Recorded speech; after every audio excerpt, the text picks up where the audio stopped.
사랑하고 축복합니다. 10월 18일 금요일입니다. 오늘도 우리 주님의 은혜와 그분의 신실하심을 신뢰하고 의지하는 복된 하루가 되시기를 주님의 이름으로 축복합니다. 오늘 말씀 제목 의로우신 하나님을 기억하십시오라는 제목으로 함께 말씀을 나누고자 합니다. 오늘 말씀은 예레미야애가 1장 12절에서 22절까지 말씀입니다. 말씀 봉독합니다. 지나가는 모든 사람들이여 너희에게는 관계가 없는가? 나의 고통과 같은 고통이 있는가 볼지어다. 여호와께서 그의 진노하신 날에 나를 괴롭게 하신 것이로다. 높은 곳에서 나의 골수에 불을 보내어 이기게 하시고 내 발 앞에 그물을 치사 나로 물러가게 하셨으며 종일토록 나를 피곤하게 하여 황폐하게 하셨도다. 내 죄악의 멍에를 그의 손으로 묶어 얽어 내 목에 올리사 내 힘을 피곤하게 하셨으며 내가 감당할 수 없는 자의 손에 주께서 나를 넘기셨도다.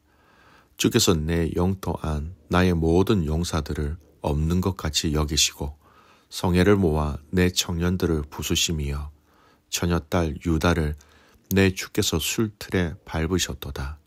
이로 말미암아 내가 우니 내 눈에 눈물이 물같이 흘러내리며 나를 위로하여 내 생명을 회복시켜 줄 자가 멀리 떠났음이로다. 원수들이 이김에 내 자녀들이 외롭도다. 시온이 두 손을 폈으나 그를 위로할 자가 없도다. 여호와께서 야곱의 사방에 있는 자들에게 명령하여 야곱의 대적들이 되게 하셨으니 예루살렘은 그들 가운데에 있는 불결한 자가 되었도다. 여호와는 의로우시도다. 그러나 내가 그의 명령을 거역하였도다. 너희 모든 백성들아 내 말을 듣고 내 고통을 볼지어다. 나의 처녀들과 나의 청년들이 사로잡혀 갔도다. 내가 내 사랑하는 자들을 불렀으나 그들은 나를 속였으며 나의 제사장들과 장로들은 그들의 목숨을 회복시킬 그들의 양식을 구하다가 성 가운데서 기절하였도다.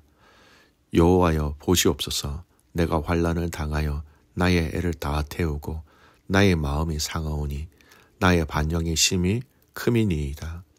밖에서는 칼이 내 아들들을 빼앗아가고 집 안에서는 죽음 같은 것이 있나이다. 그들이 내가 탄식하는 것을 들었으나 나를 위로한 자가 없으며 나의 모든 원수들은 내가 재난 당하는 것을 듣고 주께서 이렇게 행하신 것을 기뻐하나이다. 그러나 주께서 그 선포하신 날을 이르게 하셔서 그들이 나와 같이 되게 하소서. 그들의 모든 악을 주 앞에 가지고 오게 하시고 나의 모든 죄악들로 말미암아 내게 행하신 것 같이 그들에게 행하옵소서. 나의 탄식이 많고 나의 마음이 병들었나이다. 아멘. 오늘 말씀 제목 의로우신 하나님을 기억하십시오 라는 제목으로 말씀을 나누고자 합니다. 오늘 이 예레미야 선지자의 눈물 어린 탄식과 고백들이 이어지고 있습니다. 망해버린 이스라엘을 바라보면서 밖에서는 바벨론의 칼에 의해서 안에서는 굶주림으로 죽어가는 사랑하는 그 백성들의 모습을 보면서 하나님 앞에서 울고 있는 예레미야의 모습을 한번 계속해서 상상하시면서 오늘 이 말씀을 묵상해 보았으면 좋겠습니다. 그런 울고 있는 예레미야, 하지만 아무도 그들을 도와줄 수 있는 사람조차 찾을 수 없는 상황이었습니다. 이런 절박하고 아프고 막막한 이 상황 속에서 오늘 예레미야는 아주 낯선 고백을 하고 있는 것이 있는데 오늘 그 고백을 주목하면서 말씀을 좀 나누었으면 좋겠습니다. 바로 18절 말씀인데요. 18절 말씀을 읽겠습니다. 여호와는 의로우시도다. 그러나 내가 그의 명령을 거역하였도다. 너희 모든 백성들아 내 말을 듣고 내 고통을 볼지어다. 나의 처녀들과 나의 청년들이 사로잡혀 갔도다. 이러한 상황, 이 절박한 비참한 상황 속에서 예레미야는 하나님의 의로우신 그 그 하나님은 의로우신 분이라는 것을 고백하고 있습니다. 그럼 여기서 예레미야는 먼저 여호와의 의로우심과 더불어 이와 반대로 자신들이 여호와의 명령을 거역하여 의롭지 못한 자라는 것을 대조적으로 강조하고 있다는 겁니다. 여러분, 원문 표현을 감안해서 오늘 이 18절 앞부분을 직역하면 여호와 바로 그분이 의로우시다 이렇게 번역됩니다. 즉 원문은 3인칭 단수 대명사 후를 사용해서 의로우신 분이 바로 그분, 바로 여호와다라는 것을 매우 강조하고 있다는 겁니다. 여기서 예레미야가 이러한 사실을 강조하는 것은 예루살렘에게 임한 환난과 고통, 그리고 유다의 멸망에 대해서 깊이 탄식하면서도 이 재앙이 결코 여호와께서 불의하시기 때문에 일어난 것이 아님을 강조하고 있습니다. 하나님이 악하셔서, 하나님이 선하지 아니하셔서 유다에게 이러한 징계를 내리신 것이 아니라 우리가 의롭지 못하였다. 여러분, 이 예레미야는 이스라엘 백성과 동일하게 이스라엘 백성들을 자신과 동일하게 여겨서 우리라는 의미로 하나님 앞에 고백하고 있다라는 겁니다.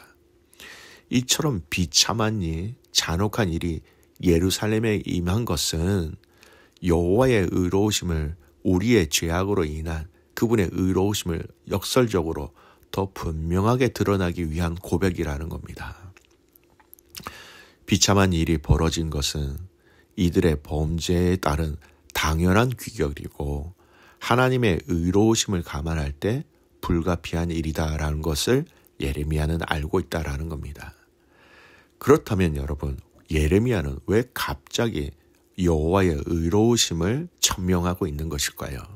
그 이유는 예레미야와 동일하게 하나님의 신실한 일꾼이었던 모세의 중보기도 속에서 그 답을 찾을 수 있는 것 같습니다.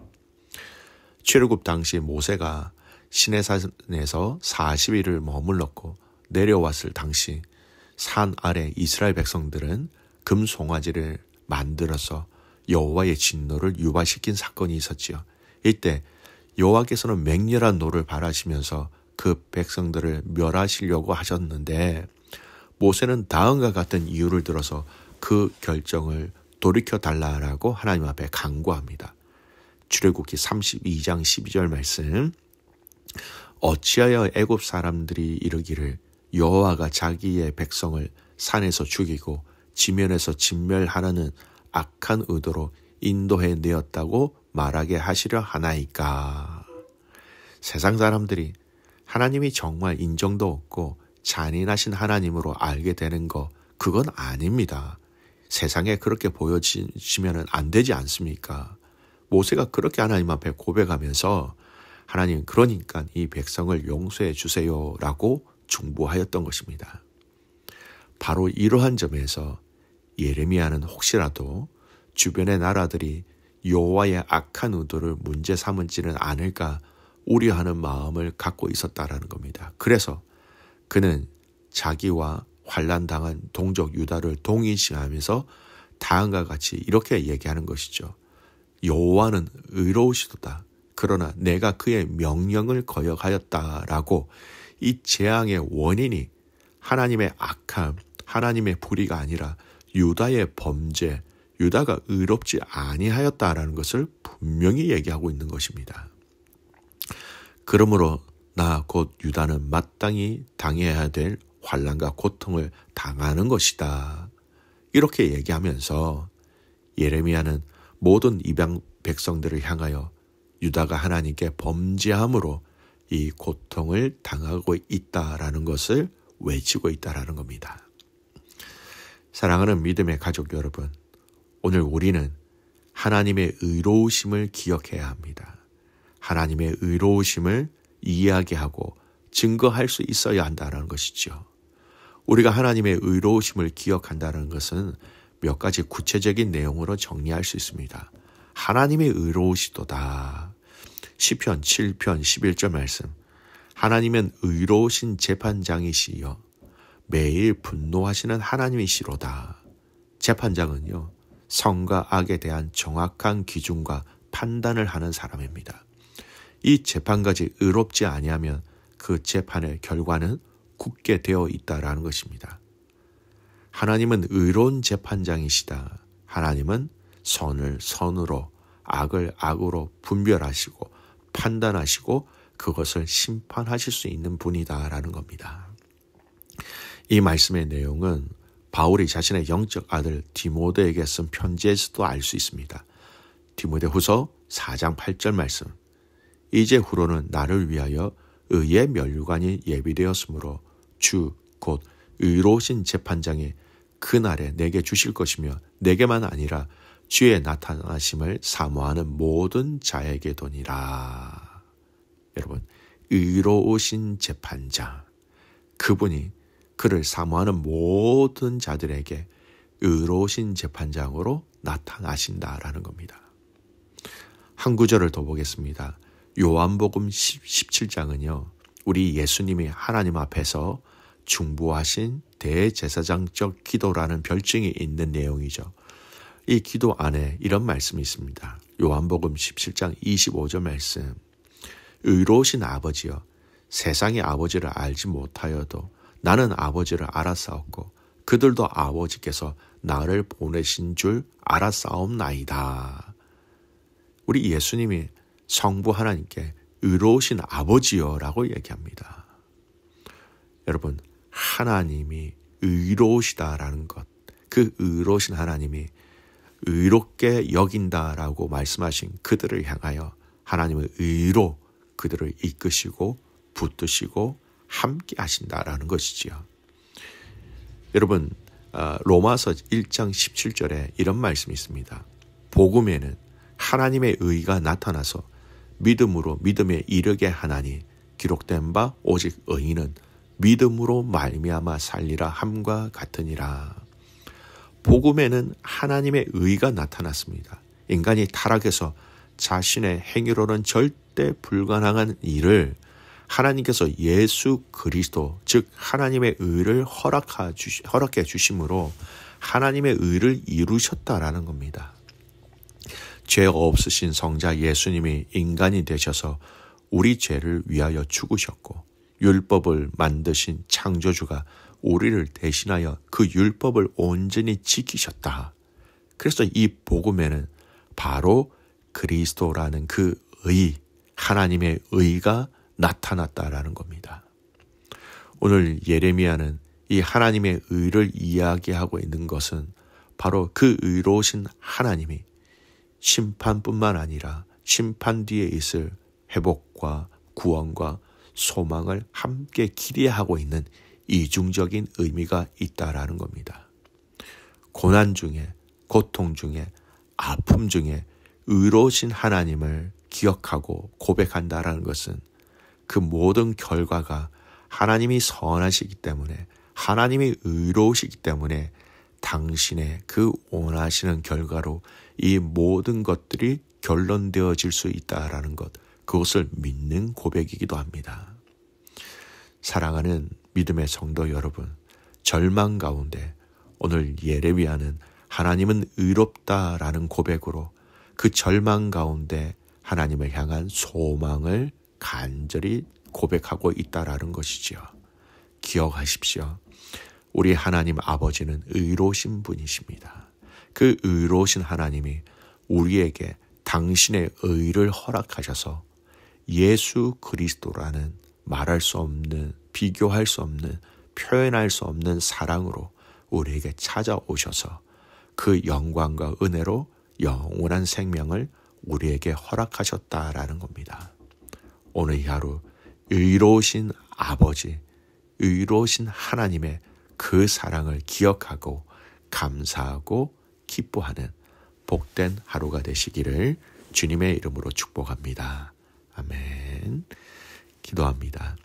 살아계신 하나님 아버지, 하나님은 의로우신 아버지 되심을, 의로우신 재판장 되심을 저희들이 믿고 감사를 드립니다.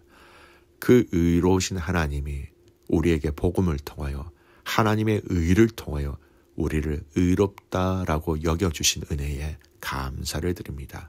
그 의로우신 하나님을 신뢰하며 따르며 순종하는 이 하루를 통하여 하나님께 영광 올려드리는 귀한 믿음의 가족들의 하루가 되게 하여 주시옵소서.